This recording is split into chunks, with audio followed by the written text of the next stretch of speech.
नमस्कार, स्वागत है आपका बिहार समाचार में। बिहार में जहरीली शराब से फिर से एक 40 लोगों की मौत हो गई है और अब तक 200 से भी ज्यादा लोगों की मौत हो गई है। तो इस पर अब बिहार में शराबबंदी को खत्म करने की मांग हो रही है। कहा जा रहा है कि इस शराबबंदी को अब खत्म करना ही होगा। अब बिहार में मुख्यमंत्री नीतीश कुमार जी की पार्टी को छोड़कर बाकी सभी मांग कर रहे हैं कि शराबबंदी को खत्म कीजिए। खुद बीजेपी, जीतन राम मांझी, तेजस्वी यादव और लगभग सभी राजनीतिक पार्टियां बिहार में शराबबंदी को खत्म करने की मांग कर रहे हैं। और अब तो तेजस्वी यादव ने नीतीश सरकार पर बड़ा आरोप लगा दिया है। तेजस्वी यादव बोले हैं कि शराब माफिया को संरक्षण दे रहे हैं नीतीश कुमार, इसलिए वे बिहार में शराबबंदी को खत्म नहीं करना चाह रहे हैं। तेजस्वी यादव ने नीतीश सरकार पर शराब माफिया को संरक्षण देने का आरोप लगाया है। तेजस्वी यादव ने कहा है कि अब तो जदयू और बीजेपी के नेता भी मानने लगे हैं कि सत्ताधारी दल के विधायक और सांसद शराब बिकवाते हैं, इसके बावजूद सरकार कोई कार्रवाई नहीं करती है। तेजस्वी यादव ने कहा है कि सिर्फ मैं नहीं बल्कि मुख्यमंत्री नीतीश कुमार पर जदयू के नेता और उनके सहयोगी पार्टी बीजेपी के नेता भी शराब माफिया को संरक्षण देने का आरोप लगा रहे हैं। मतलब जदयू और बीजेपी के नेता भी मुख्यमंत्री नीतीश कुमार पर शराब माफिया को संरक्षण देने का आरोप लगा रहे हैं। देखिए, कुछ दिन पहले ही तेजस्वी यादव ने ट्वीट करते हुए कहा है कि जदयू के एमएलए कह रहे हैं कि जदयू के सांसद ही बिहार में शराब बिकवाते हैं। बीजेपी के नेता बोलते हैं कि जदयू के माफिया नेताओं को सरकार बचाती है। बीजेपी प्रदेश अध्यक्ष मतलब संजय जायसवाल जी कहते हैं कि पुलिस के संरक्षण में ही शराब की तस्करी होती है बिहार में। जदयू के मंत्री बोलते हैं कि अफसर किसी की नहीं सुनते। बीजेपी एमएलए खुद बीजेपी नेताओं पर कहते हैं कि बिहार में बीजेपी के सभी मंत्री भ्रष्ट हैं। और इधर बिहार में हाल ही में एक 40 लोगों की मौत हो गई है जहरीली शराब से। कई लोग अस्पताल में गंभीर स्थिति में भर्ती हैं। कब उनकी मौत हो जाए कोई नहीं कह सकता। तो इस पर तेजस्वी यादव ने कहा है कि नीतीश कुमार बस ड्रोन और हेलीकॉप्टर उड़वाएंगे, लेकिन वे शराब माफियाओं को नहीं पकड़ेंगे। सवाल किया गया है कि आखिर कैसी शराबबंदी है बिहार में, जब लोग शराब आराम से खरीद कर पी रहे हैं, लोगों की जान जा रही है, तो क्या आप इसे शराबबंदी कहोगे?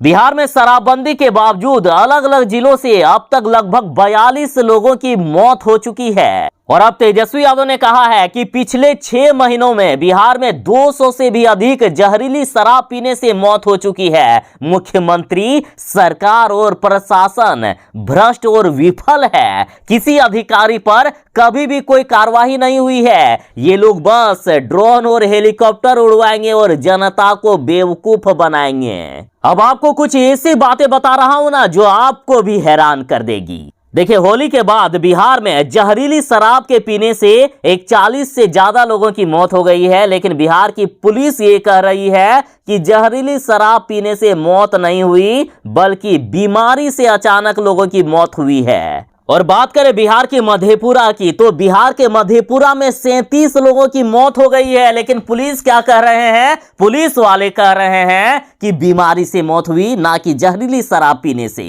तो अब सुनिए मुद्दे की बात। तो देखिए, मधेपुरा में पुलिस वाले कह रहे हैं कि जहरीली शराब पीने से मौत नहीं हुई है, जबकि वही पुलिस वाले जब महिलाओं ने शराब बेचने वालों को पकड़ा तब महिलाओं को पुरस्कृत कर रहे हैं। तो आखिर कहां से आया वो शराब? कहां से आया जब वहां के महिलाएं, जिनके पति, जिनके बेटे, जिनके भाई मरे हैं, वे लोग अब शराब ढूंढ रहे हैं, शराब बेचने वालों को ढूंढ रहे हैं, शराब माफियाओं को ढूंढ रहे हैं। लेकिन पुलिस वाले हाथ पे हाथ धरे हुए थे, कह रहे थे कि शराब से मौत नहीं हुई, बीमारी से मौत हुई है। तो देखिए किस प्रकार से पुलिस वालों का भी भंडा फूटा। और जब महिलाओं ने ऐसा कमाल कर दिया तब यही पुलिस वाले इन महिलाओं को सम्मानित करेंगे। वाह जी वाह।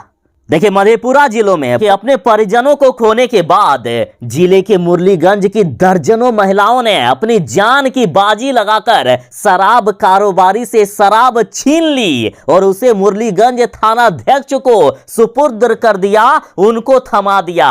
साथ ही कारोबारी पर कार्रवाई की मांग की है। बता दें कि मुरलीगंज नगर पंचायत वार्ड नंबर 9 की महादलित महिलाओं ने अपनी बस्ती में शराब बेच रहे धंधेबाजों से शराब छीनकर थाना पहुंचा दिया, लेकिन पुलिस वाले शराब नहीं ढूंढ पाए। तो सोचिए, आप सोचिए बिहार में कैसी शराबबंदी की स्थिति है। इन महिलाओं ने करीब 100 पाउच शराब थानाध्यक्ष के हवाले कर दिया है। महिलाओं ने आक्रोशित होकर कहा कि ये लोग हमारे समाज को बर्बाद कर रहे हैं, समाज के बच्चों की जिंदगी बर्बाद हो रही है, सबकी पढ़ाई लिखाई चौपट हो गई है। साथ ही इन लोगों ने मांग की है कि शराब कारोबारियों की, शराब बेचने वालों की सामाजिक बहिष्कार होना चाहिए। इन लोगों को समाज में रहने का कोई अधिकार नहीं है। और सुनिए हैरानी की बात, जब शराबबंदी पर या शराब से हुए मौतों पर मुख्यमंत्री नीतीश कुमार जी से सवाल किया जाता है तो वे कहते हैं कि शराब पियोगे, जहरीली शराब पियोगे तो मरोगे ही। आखिर मरेगा कैसे? बिहार में शराब मिल रही है तभी ना लोग पी रहे हैं। तो क्या शराबबंदी है बिहार में? देखिए दूसरी बात, जहरीली शराब से मौत के सवाल जब मंत्री अशोक चौधरी से किया गया तो वे बोल उठे, क्या देखे कैसे हैरान कर देने वाली जवाब उन्होंने दिया। उन्होंने कहा कि जहां शराब चालू है वहां भी लोग मरते हैं। अरे भाई, शराब चालू है वहां तो मरते हैं अलग बात है, लेकिन बिहार में तो शराब बंद है, यहां लोग कैसे मर रहे हैं? यहां आखिर कैसे मिल रही है शराब? आखिर ऐसे शराबबंदी का क्या मतलब जो लोगों की जान ही ले ले? क्या बिहार में शराबबंदी का मतलब ओरिजिनल शराबबंदी है? नकली शराब बेचना क्या बिहार में शराबबंदी है? ऐसा ही तो लग रहा है बिहार में। जिस तरह से नकली शराब, जहरीली शराब से लोगों की मौत हो रही है, बिहार में ओरिजिनल शराब का नामो निशान खत्म हो गया है। अब तेजस्वी यादव ने सवाल किया है कि इन मौतों का आखिर जिम्मेदार कौन है? क्या इन मौतों का जिम्मेदार नीतीश सरकार नहीं है? और सुनिए, कुछ महीने पहले बीजेपी के विधायक कुंदन सिंह ने क्या कहा था? कुंदन सिंह ने यह कहा था कि इंटर के बच्चे बन गए हैं शराब तस्कर। बैग में डालकर पढ़ने लिखने के जगह वे शराब की होम डिलीवरी करते हैं। स्कूल जाने के बजाय बिहार में छोटे छोटे बच्चे बैग में शराब लेकर घूमते हैं, शराब की होम डिलीवरी करते हैं। ऐसा कोई और नहीं बल्कि बीजेपी के विधायक कह रहे हैं। इंटर के बच्चे बिहार में शराब तस्कर हो गए हैं। ऐसी शराबबंदी का आखिर क्या मतलब है? क्या इन बयानों का मतलब है? क्या बिहार में नीतीश कुमार जी का शराबबंदी का यह मतलब है? कोई और नहीं बल्कि बीजेपी के विधायक ऐसा कह रहे हैं। तो आखिर कौन सी ये शराबबंदी है बिहार में? और इतना ही नहीं, जीतनराम मांझी ये कह देते हैं कि पूर्ण शराबबंदी वापस ले सरकार। नीतीश सरकार जो बिहार में पूर्ण शराबबंदी किए हैं इसे वापस ले और सीमित शराबबंदी पर विचार हो। मतलब लिमिट में लोगों को शराब मिले। जैसे कोई शराब पीना चाहता है तो उसे 1-2 बोतल शराब उपलब्ध कराया जाए, ना कि 10-12 बोतल, 1-2 बोतल उपलब्ध कराया जाए। ऐसा खुद जीतनराम मांझी का कहना है। एनडीए सरकार के घटक दल हैं जीतनराम मांझी और वे मुख्यमंत्री नीतीश कुमार जी से, बिहार सरकार से मांग कर रहे हैं कि बिहार में शराबबंदी वापस होना चाहिए। और इतना ही नहीं, कांग्रेस ने तो इतना बड़ा बयान दे दिया कि जहरीली शराब से बिहार में जो मौत हो रही है तो मुख्यमंत्री नीतीश कुमार जी पर हत्या का केस दर्ज होना चाहिए और बिहार में शराब की दुकान खोलनी चाहिए। शराब की दुकान बंद होने से, शराबबंदी होने से, मुख्यमंत्री नीतीश कुमार जी ने जो शराबबंदी किए हैं उसके कारण बिहार में जहरीली शराब बिक रही है, लोगों की मौत हो रही है बिहार में। और इसका जिम्मेदार कांग्रेस ने मुख्यमंत्री नीतीश कुमार जी को ठहराया है और उन पर हत्या का केस दर्ज हो, ऐसा मांग किया है। कांग्रेस का कहना है कि बिहार में शराब की दुकानें खोली जाए। तो इस तरह से बिहार में शराबबंदी करके मुख्यमंत्री नीतीश कुमार जी चारों तरफ से फंसते जा रहे हैं। तो ये थी फिलहाल तक की एक बड़ी अपडेट। अंत में आपसे सवाल करता हूं कि बिहार में क्या शराबबंदी पूरी तरह से लागू है? आखिर ऐसी शराबबंदी के लिए आप क्या सोचते हैं? आखिर आपके विचार क्या है? कमेंट में जरूर ही बताइएगा। तो चलिए मिलते हैं बस थोड़ी ही देर में नई खबरों के साथ, नई अपडेट के साथ। तब तक के लिए दीजिए इजाजत। बाय। जय हिंद। भारत माता की जय।